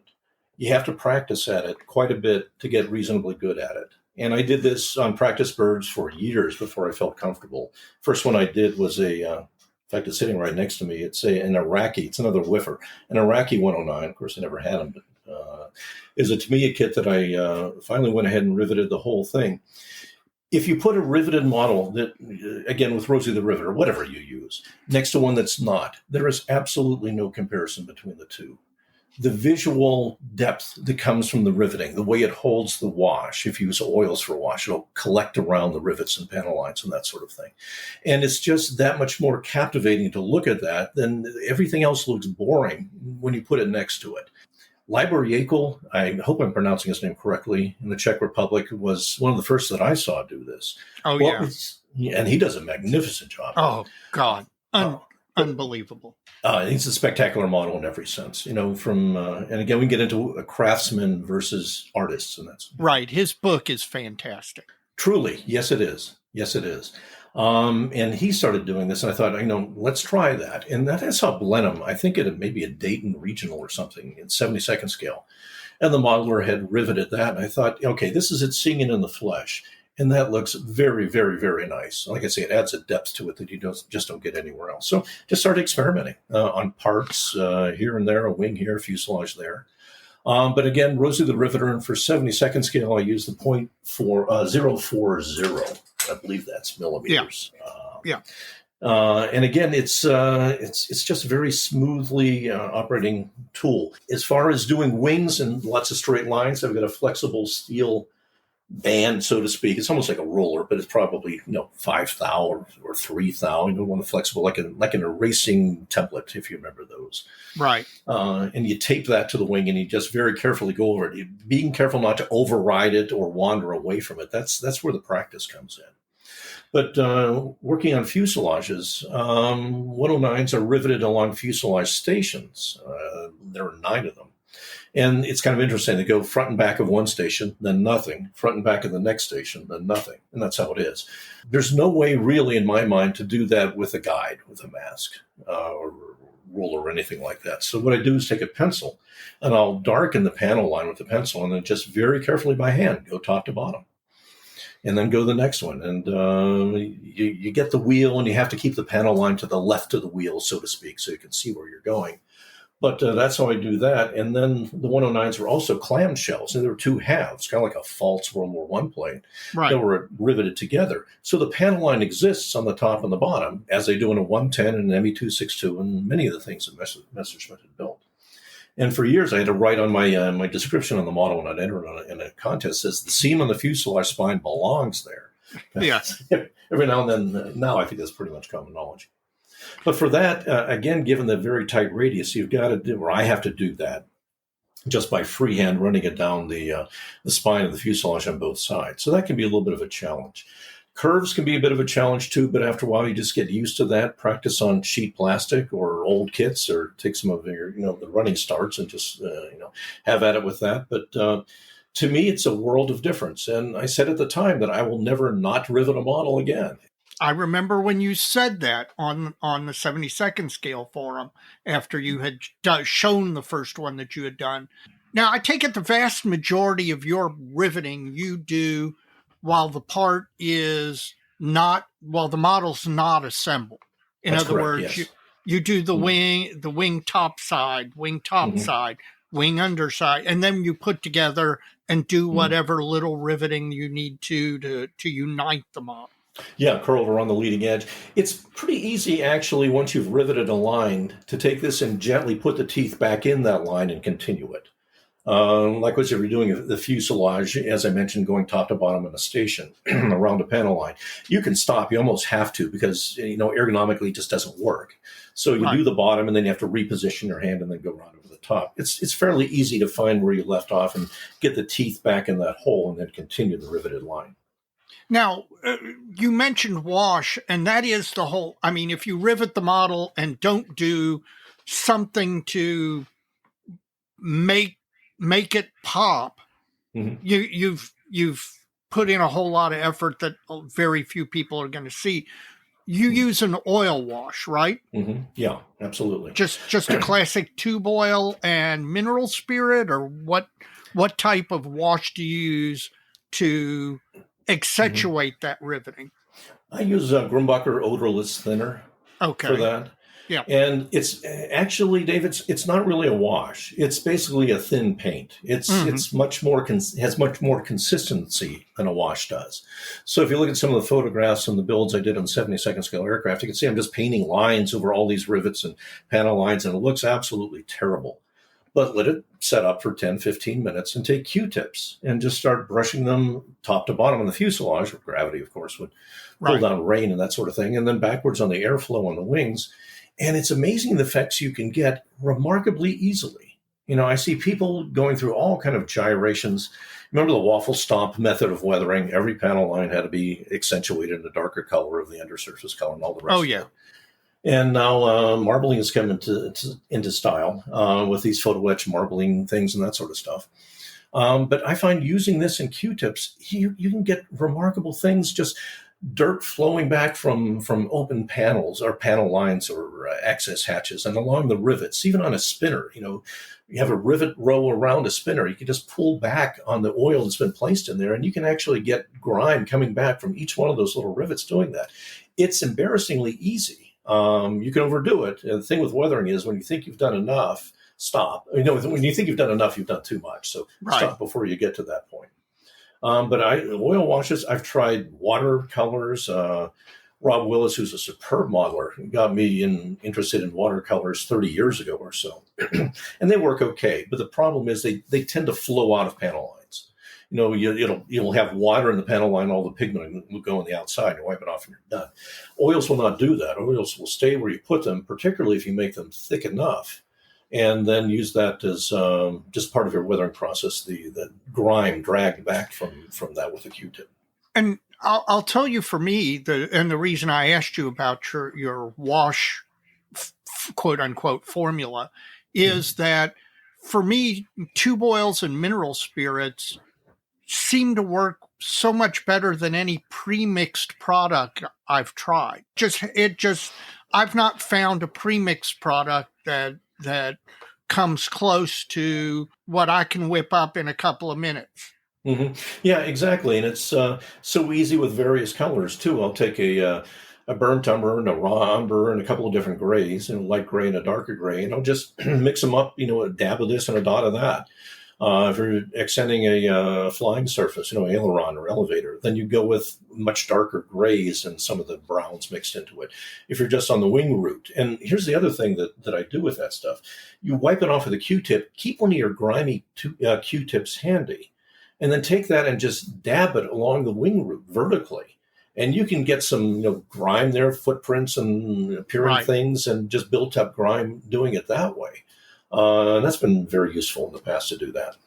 That's a great idea. The tip of the day. I have to make a note of that. That is a really good idea. Something I wanted to go back to real quick, and this is a super geeky 109 thing. The 109s have the spring-loaded leading edge slats, whatever you want to call them. Slats. It was always amazing and those things are, in theory, on the ground. They're spring loaded. They're pushed back by air pressure. They're not mechanically actuated at all. And in theory, on the ground, the 109, those things should be forward. It is amazing to me. It took us so long to get a kit with those items molded as a separate item. I just don't understand that. I think it comes down to tooling. As I understand it, when you're tooling, oftentimes you pay by the part. Doesn't matter how complex it is, you pay by the part. So that could be a part of it. But when you're building a 109, as you approach the end of the build, you can't pick the thing up. You're always knocking something off. And slats have to go on last. They have to go on after the antenna, antenna wire, because you will knock these things off just by looking at them crooked. By the way, Dave, I don't think they're spring-loaded. I think actually they're free-floating, because I've played with one. I've played with one down at the Military Aircraft Museum. A couple of buddies and I went there probably 2 years ago, and they had pushed their recently acquired 109 out on the tarmac along with the Fiesler Stork. And when no one was looking, I got up there and I actually played with this thing, pushed it back and forth. It will stay where you put it. If you bring it out, it'll stay there. If you push it back against the wing, it'll stay there. But you're correct that air pressure, once you're taking off, will slam those things back in. And if you go on some of the 109 Facebook pages, you'll see, some people really delve into this, and they'll show photographs of restored 109s flying. One slat's out, the other one's in. When you're banking, you can have a different effect of airflow, and it was to give you more lift so the wing doesn't stall, obviously, or pushes back the stall. Yeah. And under certain circumstances, you can actually have an asymmetrical extension of those slats. Now, if you did in level flight, you'd have an issue. Or if one jammed on you, you'd have an issue. Which brings us to the eternal question. Underneath the slats, what's it painted? O2, yeah, the underside of the slat, what color is it?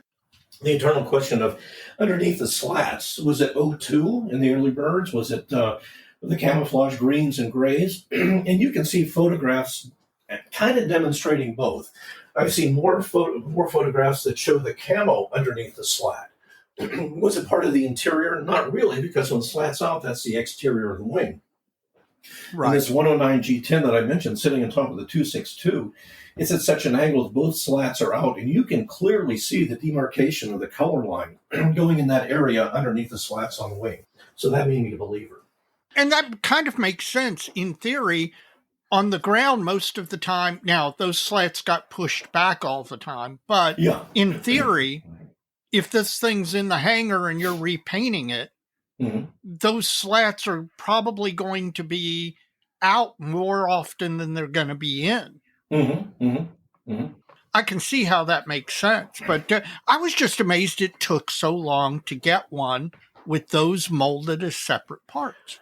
In 72nd scale, I think the Special Hobby is the first. Yes. The Edouard Avia is the next, and I assume they mentioned that they were going to build off of the Avia with the rest of the 109 line. There'll be some things common to them. The wheels, by the way, are superb. Separate hubs, separate tires, and two different variations of each for the Avia. I mean, they're simply beautiful, and they'll continue that with the rest of the line. But then they have the slats on that, so we can assume that all forward issued 109s from them will have that, which is it's a blessing. When you try and cut those things out, it's not easy. Yeah.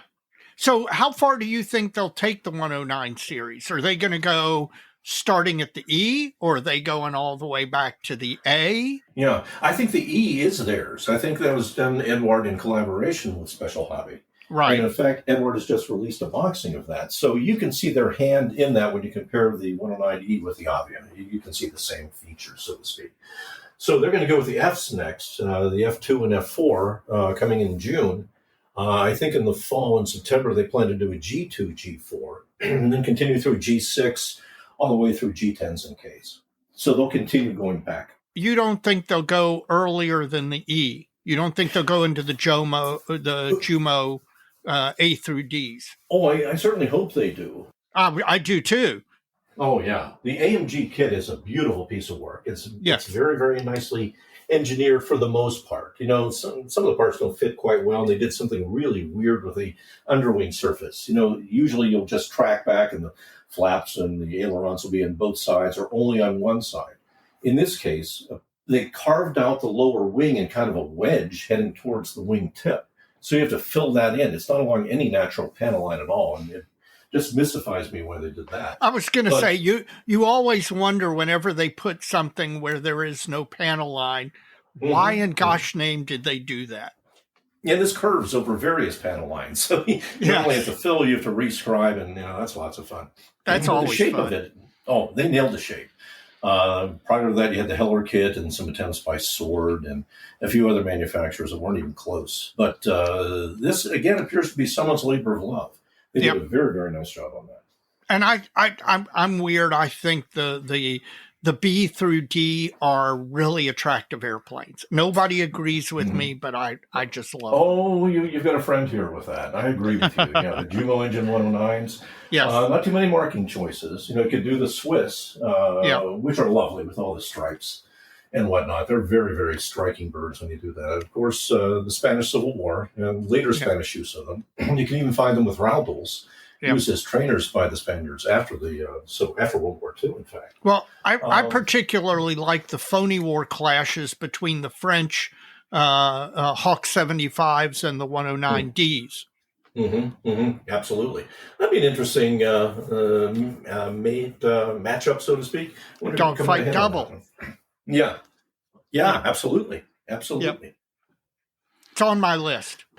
Well, guys, we're getting close to our allotted time here. Dave, you got anything else for Barry?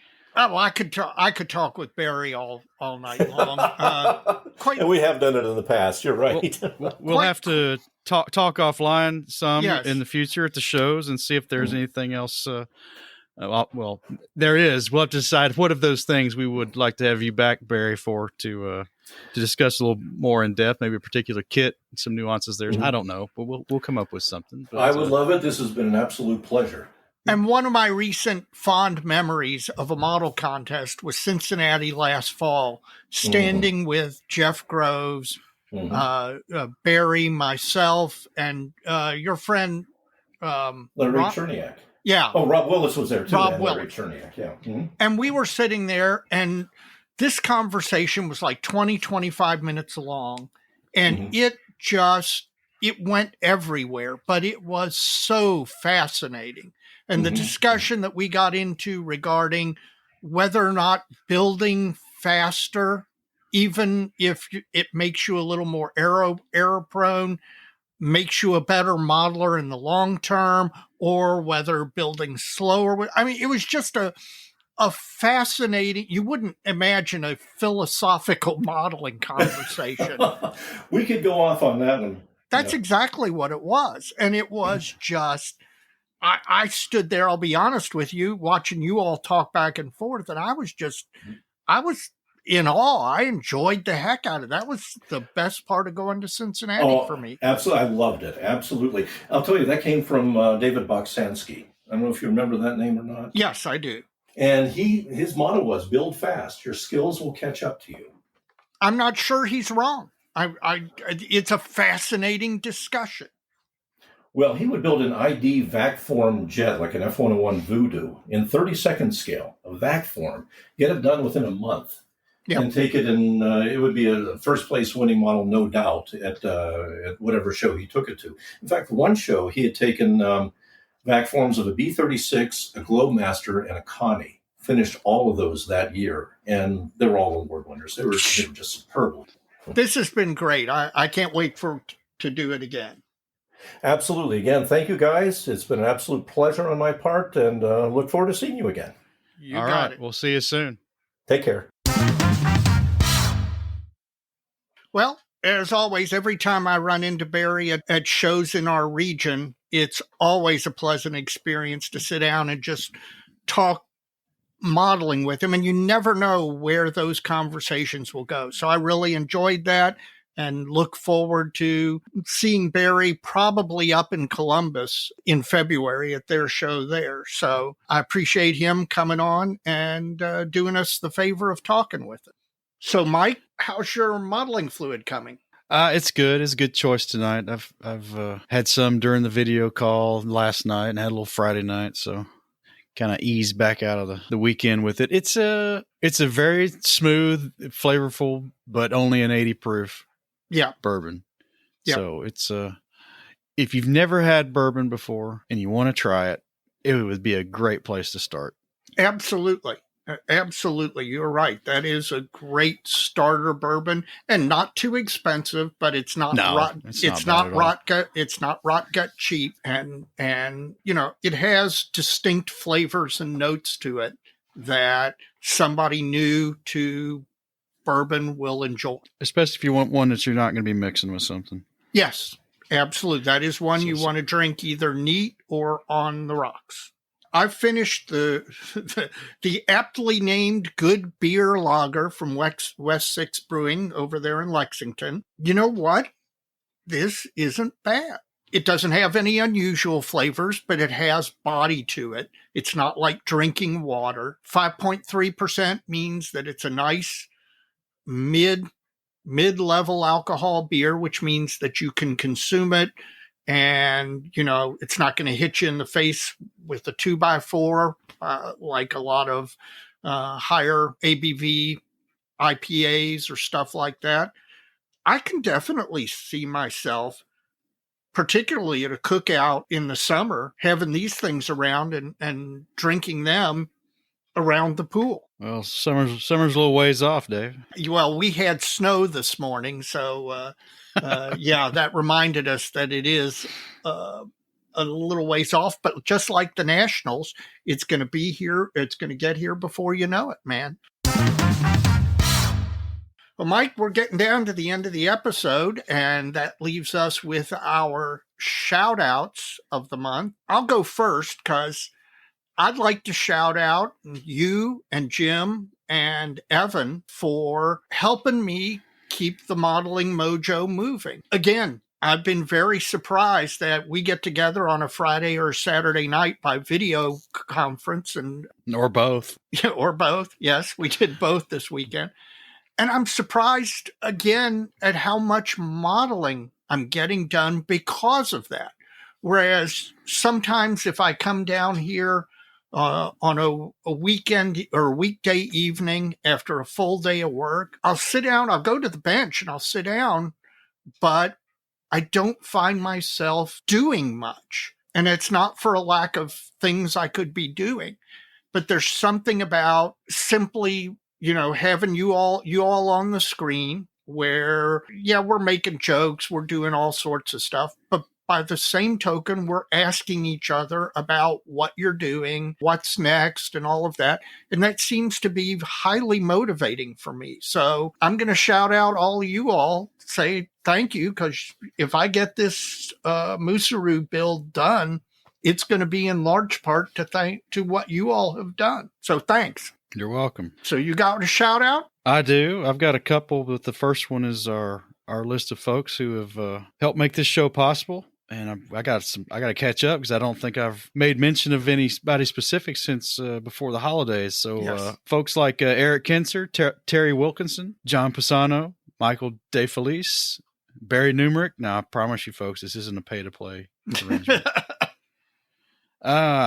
Folks over at Micro Machines Podcast, I assume that may be their principal creator there. Yeah. There's no name associated with, but the podcast. Ethan Eidenmill is an old-time listener. And from the Netherlands, Igor Udekirk. And he's hoping we do another Patreon call-in show because he wants to get in on it. He mentioned that in an email. So, Igor. Our first one was a real success. I mean, there was a learning curve because of technology and all, but that was not only a real success, it was great fun. So I can guarantee the Patreon contributors that we are going to be doing another one of those sooner rather than later. If you would like to join the ranks of these fine folks and help make this show possible, you can do so by making a recurring contribution through Patreon. You can go to www.patreon.com/plasticmodelmojo or search Plastic Model Mojo once you get there, and you can make a recurring contribution from $1 on up.